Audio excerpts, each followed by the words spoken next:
Hey everybody, thanks for tuning into the Loadout. Is tuning in the right way to say that, seeing how we're Is it tuning in or viewing? Thanks for viewing, watching. since it's the computers. Thanks for logging into the Loadout with Sean and John. Look at that. You figured it out right on the air. That was incredible. This thing doesn't move as quick as it used to. How you doing? I'm all right. What's going on? Having fun. We have someone I'm excited to talk to today. Yes, we do. It should be good. So this guy, he does a lot of things, but one of the main things is you're going to see from his workshop is he builds the templates for wood models. Like some of our friends in your department, they build models. Right. This guy has that kind of setup, so he actually has. You can build a wood tank, that kind of thing. Ladies and gentlemen, Craig Rovello. Craig, What's up, gentlemen? How you guys doing? how's that wood shop going back there? It's keeping me sane, guys. It's keeping me sane. Does Kit Donovan have any orders in for World War III tanks? Actually, let me show you. For kids, Oh, here we go. For Rick Teller, who's a big baseball fan like Kid and Dustin, I was goofing around and I made a coaster for Rick Teller, but I showed it to Kit and Dustin, and I'll give them one too. It's a perfect rock-sized glass. So yeah. Craig, that's quite a setup in there. Don't you have kids? I do. Much like Big Rick and a gentleman, Bob, I have a senior in high school graduating this year and a junior in college. So, Okay. yeah. I was telling my boy, this should be a victory lap time. You know, the last half of your senior year, you're screwing off and enjoying, and you're taking your victory lap. Well, not so much. Yeah. Well, it's real small, though. Yeah, it's in the backyard. Honestly, the people who I feel the worst for with this whole thing is the high school seniors and the kids who are graduating from college. I mean, like, to me, that's the worst. Yeah. Yeah, it just kind of ruined everything. You know, we'll work again. You know, people will do stuff outside, but you can't get back that part of your senior year. You can't. Sean tells me Sean tells me the families in California have cookouts like we do on the East Coast for graduation. Will you be doing anything like that and inviting family over? We're talking about it. Some of my family is up there in age and aren't willing to come out, and a lot of family is outside and 200-300 miles away. So we're working on it a little bit. Yeah. Wow. Have you? What have you been doing? I mean, golf, camping, biking. I mean, you're a pretty active guy. Yeah, I was diagnosed with diabetes type 2 in October, so I've been trying to work out, and it's been good for me. You know, I started jogging a little bit. I started with a block, then 2 blocks, and I moved on. One day I was feeling really good, and I ran 4 miles, but it wasn't a loop, so I really fucked up. So it was an 8-mile loop hike back. Nah, she works, man. She wanted no part of that. I was watching Keith Tabor's one a while ago, and when Keith was going through all that stuff, it was pretty inspirational. So keep it up, Keith. I know you'll be fine. 30 pounds ain't much, brother. You got this. Cool. Yeah. So you're active. You've been out and about. And... I go for a bike ride with your first guest, Andre, Rick Teller. Wait. Whoa. I know. How far can Andre really ride on a bike? He has one of those pedal assist ones with the battery, though, because he's an audio guy. He's got a lot of money. Oh, okay. But he has 3 bikes, and I'm not kidding you. Andre can ride. Remember, he's Colombian, so he can climb, and he can ride a long way. Don't let his impish demeanor fool you. He can ride. Wow. I just don't see that. You don't have any GoPro footage of that, do you? I'll see what I can do for file footage for later. Oh, that'd be great. Craig, so tell us about the wood shop. Look, I turned 50 5 years ago. I'll be 56 this year, and I thought I need to do something else. I'm getting a little stale, so there. I decided to. I got myself a nice table saw, nice setup. I'm making some cutting boards for some people. Over here is a big drum sander, disc sander. I even have a little lathe machine over here. Were those all cordless drills over there? Yeah, on that stuff? I was looking at that. Can you go back? Why? Why, yes, it is, gentlemen. Wow. Wow. That is just the hand tools. Is that because you don't like to change the bits at the end, or? Actually, when it comes to sanding, which I hate, yeah, I'll have 6 sanders up, chisels here, card scrapers in here, yeah, clamps friggin' galore. I just tack keep on waiting that for like side an over audio there. guy like Pete to come out of the cabinets or something weird. Yeah. You know, I tried to get Jeremy's neighbor to come up, but that didn't quite work. Oh, okay. Pots. Pots rules. Yeah. And then over there is another set of, saws and drills and shit. Oh, and then a jointer over there too. So within the past 5 years, I've dialed it up into a pretty decent wood shop. So when, in talking to some of my camera utility brothers and building some stuff and cutting boards for people, I've made everything. A stage manager we know came over before COVID started, and we built a coffee table for him. Pretty decent sized one. I built some noodle boards for people, which I guess you make noodles on. They're 30 by 30, so they're pretty big tables and stuff. And my wife works in the house. She's a teacher. So I come out here and stay out of her hair. So we're still married at this point. What about some drumsticks, Craig? I don't know. Funny thing you asked.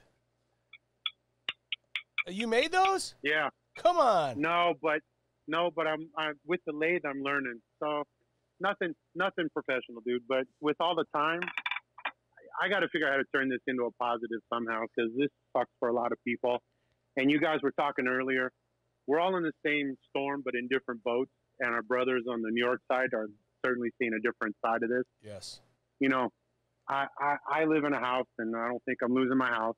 So, and no one in my immediate circle of family is sick. So I'm seeing a different side of this. But, I wear a mask when I go out, and I try and respect people's wishes and stay out of their way and all. So, but for me, it's been a chance. My kids are about to. My daughter was actually accepted to an Italian study abroad program, and so she was getting ready to go. And my son's going to college, so it's been a nice chance to reset a little bit before they all disappear into the world and go and explore their lives. So it's been cool. It's kind of crazy for me, just like with us, like for you and I, our kids are the same age, but like I was the guy who got like his kids left golf clubs for my kids and bicycles that I've passed on to guys at our shop. You know what I mean? So it's just like, it's such a trip to have gone down this whole path with growing up with families all together with you guys. It's been the thing that really makes it such a fun ride. And for me, I was telling him, I go, as a dad, I can't wait to see what they do and what they become. And now, like, you're in that boat right now. Are you sad for the empty nesting, or are you excited? Well, yeah, I'm sad for me, but I'm excited for my kids. I always tell them it's their journey. Look, I can tell you what I went through, but it's a different world I grew up in than you grew up in. Because I'm sure, much like you guys, if we lived in social media, some of the stuff I did would be following me around forever. Yeah. And I got away with a lot of stuff, and so did you guys. So it's just a different world. I'm excited for them. I'll miss them a little bit, but they'll come home once in a while, I'm sure. Oh, it's very cool. And what do you been missing? What do you is there a restaurant or shopping or just being able to go out? What are you missing there? I'm watching a bunch of this. I was thinking about it. It's two things, mostly. The first thing is the huge laughter that happens on stage. All of a sudden something stupid happens, and it's usually in the middle of a firefight. Something's happening on stage, and at the end of it, we all laugh pretty hard while you have 15 seconds before you come back live to something that's broken or done like that. And for a favorite restaurant, that little sushi place up on the end of Flamingo in Vegas. I just like that place. They don't do real sushi. They do, interesting rolls. And every time audio goes up there, I see a lot of camera utilities there. They've been there about a half an hour ahead of us. And you guys know which one it is. Oh, the sushi tower there? Is he saying they cut for lunch a little early? That's what I feel like. He just... No. Tell him to shut up in the background. It's for dinner. Lighten up, boys. Lighten up. Now, hang on. When you say utility, are you saying Kit is there before us holding seats for us? Or do No, look, you know who it is. It's Angel, Scratch, Kid, Maddie, all those guys. I love all you guys. This is not a slam. This is, I'm excited to see you guys there. Jiminy crickets, guys. Craig forgets what it's like with us backstage. Yeah. We're always looking for dirt, bro. No, it's all good, man. When I saw you guys doing this, I texted Johnny and said, thanks for putting this up. It's fun to see other people. I had no idea about Guy. I gave him a call afterwards. Right. Chatted with him for a while. He's awesome. And just to see what other people are doing, you know. Well, that's great, Craig. It's been fun. Yeah, well, I mean, we appreciate you coming by and checking in, and awesome wood shop, and I'm glad everybody's healthy, you know. That's good. I was going to say that new question we had, which is what would people you work with be surprised that you do, but I feel like his backdrop kind of answers that for everybody. Yeah, he laid it all out there. Look at all the different glues. Yeah, you got a lot of glue. Yeah, like I said, after you guys put one of your guests on Slam for a garage, I thought I'd step up my game. Now, in our defense, what was Easter thinking? That was you weren't too far off. It was dark, dingy, and it looked like a 1970s version of some camera. Yeah, it was pretty bad. Yeah, bad lighting Easter, and everything. Yeah, come on, Easter. We still love them. Yeah, the other guests. Oh, absolutely. But the other guests you had too. You know, beautiful backdrops. Everyone's chilling pretty good, and it's fun to see. You know, we don't get to see other people's part of their lives too often. You know. So it's always fun to see what people are into. The one thing you should ask Rack about is his taxi cab on the property. What's that? Yeah. He's a car collector of sorts. And we had a chat, and he has an old school cab on his property, by the way. Does it work, or is it just there for a look? Is there a driver sitting there waiting for him? Where would you like to go now? No, Mr. man. It's a fun car that he got, I believe, as a gift. And he just likes old cars, man. He's a hot rodder, but he's an old car guy. We chatted about it years ago. Oh. And again, it was just fun. It's like, well, what do you do with it? He goes, I drive it. It's fun. Like, all right then. Very cool. Yep. Yeah. Well, Craig, we appreciate you coming by the loadout, and stay safe and Thanks healthy. for having me, guys. And I know your families are good. I've been watching all this stuff, but it's always good to see some smiling faces. Definitely. Always good to see you. We'll see you hopefully real soon here. For sure, Craig. Miss you. Yeah, well, I hope so. But, you know, what we do is 200 to 100,000 people, so I don't know how that plays out. Yeah, it'll all work out. We'll be okay. Yeah. All but right. in the meantime, you know where I'll be. Yep. Thanks, guys. All right. Thanks, Craig. See you, Craig. All right. Bye. That was an impressive setup. Jeez. That was. He's always been, pretty hands-on guy, always, ever since I've known, always into doing woodwork and mountain biking and all that stuff. Well, one of the things about Craig that I remember most from 10, 15 years ago was he was the audio guy who was the guy who started, like, putting other people's heads on other pitchers. Yes. He was the master. He started that. He was the king. And he plays hockey. He didn't bring up that. He's a pretty good hockey player, too, from what I understand. So it's good to see him. Awesome garage. Everybody's healthy. So that was a good check-in. Another positive. Yeah, I like it.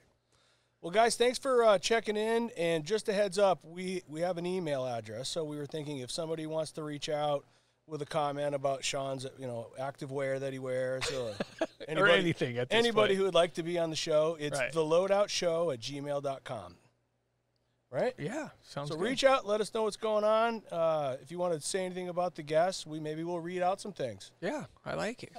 All right, guys. Thanks for everything. Have a good one. All right. Thanks, Matt.